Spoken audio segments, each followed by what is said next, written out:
ओम शांति। आज 27 सितंबर 2020 के अव्यक्त बाप दादा के मधुर महावाक्य हैं। मुरली का सार, सदा के स्नेही बनो। बाबा ने कहा, बाप दादा सर्व स्नेही बच्चों को देख रहे थे कि स्नेही तो सब बच्चे हैं, लेकिन अंतर क्या है, नंबरवार क्यों बनते हैं।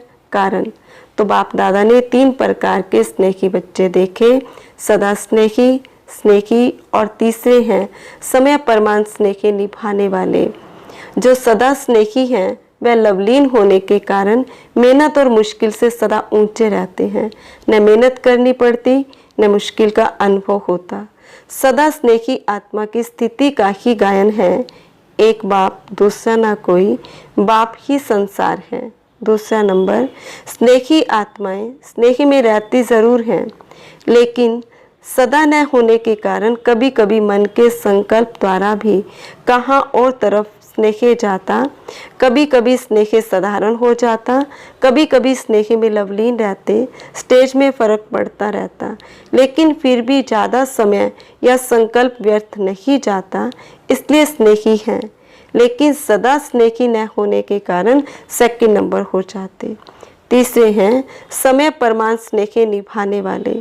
ऐसी आत्माएं समझती हैं कि सच्चा स्नेह सिवाय बाप के और कोई से मिल नहीं सकता, और यही रूहानी स्नेह सदा के लिए श्रेष्ठ बनाने वाला है।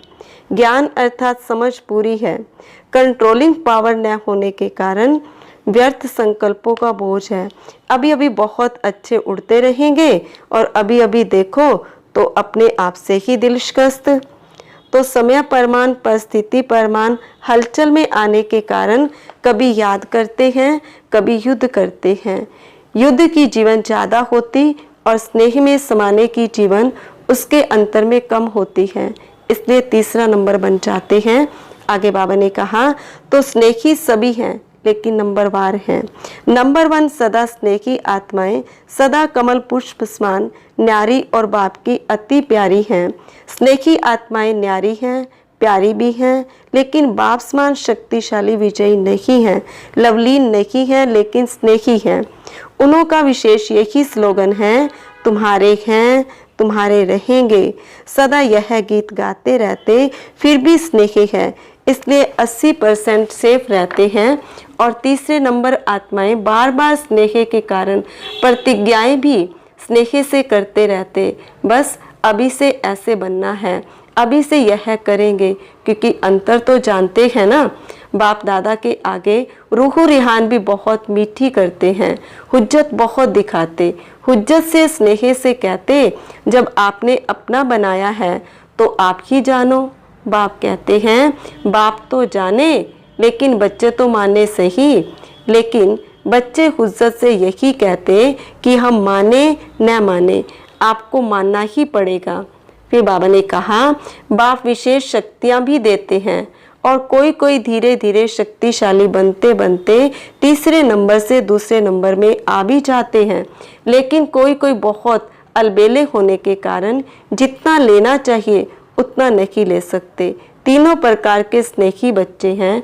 टाइटल सभी का स्नेही बच्चे हैं, लेकिन नंबरवार हैं। जर्मनी ग्रुप से मिलते हुए बाबा ने कहा, नंबर 1 समीप रतन है, क्योंकि जो समान होते हैं वही समीप रहते हैं। शरीर से भले कितना भी दूर हो, लेकिन दिल से इतने नज़दीक हैं जो रहते ही दिल में हैं। स्वयं बाप के दिल तख्त पर रहते हैं। आगे बाबा हमबर्ग ग्रुप से मिलते हुए हमबर्ग वाले क्या कर रहे हैं, अच्छा ही शक्तिशाली ग्रुप है। सभी की बाप और पढ़ाई से प्रीत अच्छी है। जिन्हों की पढ़ाई से प्रीत है वह सदा शक्तिशाली रहते। बाप अर्थात मुरलीधर से प्रीत माना मुरली से प्रीत। मुरली से प्रीत नहीं तो मुरलीधर से भी प्रीत नहीं। कितना भी कोई कहे कि मुझे बाप से प्यार है, लेकिन पढ़ाई के लिए टाइम नहीं, बाप नहीं मानते। अच्छा, रूहानी बच्चों की रूहानी बाप दादा को नमस्ते, गुड मॉर्निंग, नमस्ते बाबा, नमस्ते, शुक्रिया बाबा, शुक्रिया।